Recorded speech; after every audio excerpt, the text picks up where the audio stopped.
brought to you by Palvi Agrico. आता शेतीसाठी जे काही लागणार ते घरपोच मिळणार, तेही मोबाईलच्या एका क्लिकवर. राज्यातील राजकारणाला दिशा देणारा ठाणे, कल्याण डोंबिवली आणि नवी मुंबई महापालिका निवडणुका आता निर्णायक वळणावरती आल्या आहेत.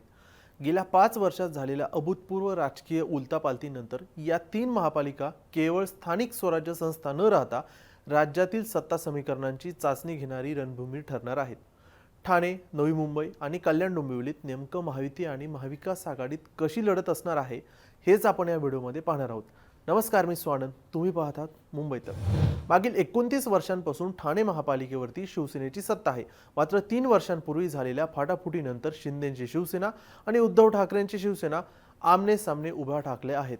याचबरोबर राष्ट्रवादी काँग्रेसमधील दोन्ही गटांमुळे राजकारण अधिक गुंतागुंतीचं झालं आहे. जर ठाण्यात शिंदेची शिवसेना आणि भाजपची युती झाली नाही तर दोन्ही पक्षात थेट लढत पाहायला मिळण्याची शक्यता आहे. दुसरीकडे मुंबईत विस्कळीत होत चाललेली महाविकास आघाडी ठाण्यात मात्र मनसेला सामावून घेऊन नव्या स्वरूपात उभी राहण्याचे संकेत मिळत आहेत. ठाण्यातील जर संभाव्य लढती आपण जर बघितल्या, जर युती झाली तर भाजप आणि शिंदेच्या शिवसेनेची युती झाली तर त्यांची लढत ही उद्धव ठाकरे यांची शिवसेना, शरद पवारांची राष्ट्रवादी काँग्रेस आणि मनसे यांच्यामध्ये थेट अशी लढत असणार आहे. तर युती झाली नाही तर भाजप विरुद्ध शिंदेची शिवसेना असा थेट संघर्ष आपल्याला पाहायला मिळतोय. ठाणे महानगरपालिकेचं जर बलाबल बघितलं, 2017ची निवडणूक झाली होती तेव्हा एकूण 131 नगरसेवक होते. त्यामध्ये शिवसेना 67, राष्ट्रवादी 35, भारतीय जनता पक्ष 23, काँग्रेस 3 आणि एमआयएमला 2 आणि अपक्ष 1 असं हे 2017चं बलाबल होतं. पण आता अनेक वर्ष निवडणुका झाल्या नाहीत. सध्या प्रशासकाचं राज होतं. पण जर आता मधल्या काळामध्ये जर बघितलं, काही माजी नगरसेवक हे वेगवेगळ्या पक्षामध्ये गेले आहेत. त्यामुळे जर बघितलं आपण सध्याचं पक्षीय बलाबल जर बघितलं, शिंदेची शिवसेना 79, भारतीय जनता पक्ष 24, शरद पवारांची राष्ट्रवादी 11, अजित पवारांची राष्ट्रवादी 9, ठाकरेंची शिवसेना 3, काँग्रेस 3, एमआयएम 2 अशी परिस्थिती आहे. ठाण्यात शिंदेच्या शिवसेनेकडे संख्याबळ जास्त असलं तरी भाजपकडे विधानसभा निवडणुकीमधलं यशाचं भांडवल आहे. अजित पवारांनी महायुतीतून बाहेर पडत स्वबळाचा नारा देखील दिला आहे. त्यामुळे अजित पवारांची राष्ट्रवादी महापालिकेला स्वतंत्र लढणार आहे. तरी मतांचं ध्रुवीकरण टाळण्यासाठी ही महायुतीची रणनीती असल्याची चर्चा देखील होत आहे.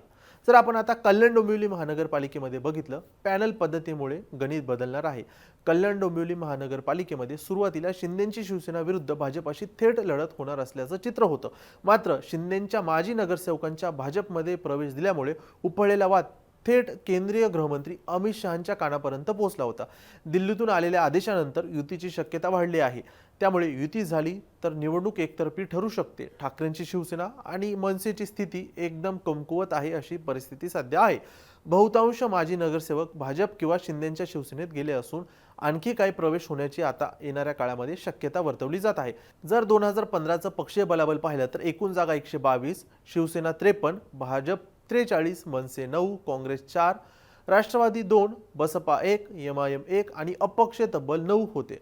आणि आता जवळपास ह्या मधल्या काळानंतर अनेक समीकरणं बदलली आहेत. सध्याचं बलाबल जर बघितलं, शिंदेच्या शिवसेनेकडे 57 माजी नगरसेवक आहेत, भाजपकडे 52, ठाकरेंच्या शिवसेनेकडे फक्त 3, मनसेकडे 3, अजित पवारांच्या राष्ट्रवादीकडे 2 आणि काँग्रेसकडे 1 अशा पद्धतीचं सध्या बलाबल आहे. आणि जर पॅनल पद्धतीचा नवीनच हा प्रयोग होत आहे. एकूण 31 पॅनल असणार आहेत. 29 पॅनलमध्ये 4 सदस्यीय असणार आहेत आणि 2 पॅनलमध्ये 3 सदस्यीय अशा पद्धतीने या निवडणुका होणार आहेत.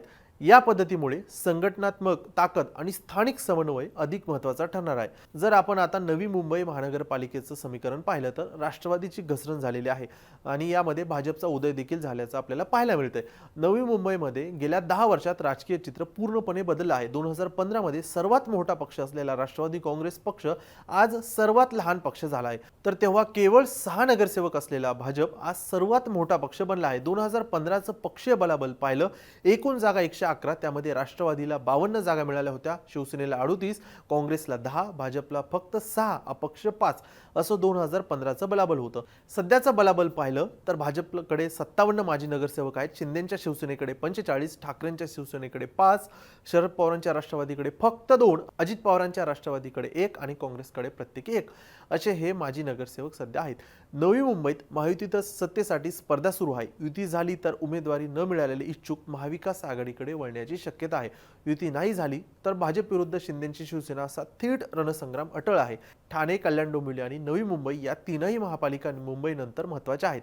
आता ठाणे, नवी मुंबई आणि कल्याण डोंबिवलीत जागा वाटप कसं होतं, निवडणुकीमध्ये महायुती एकत्र लढते का की स्वतंत्र लढते, हे पाहणं देखील महत्त्वाचं आहे.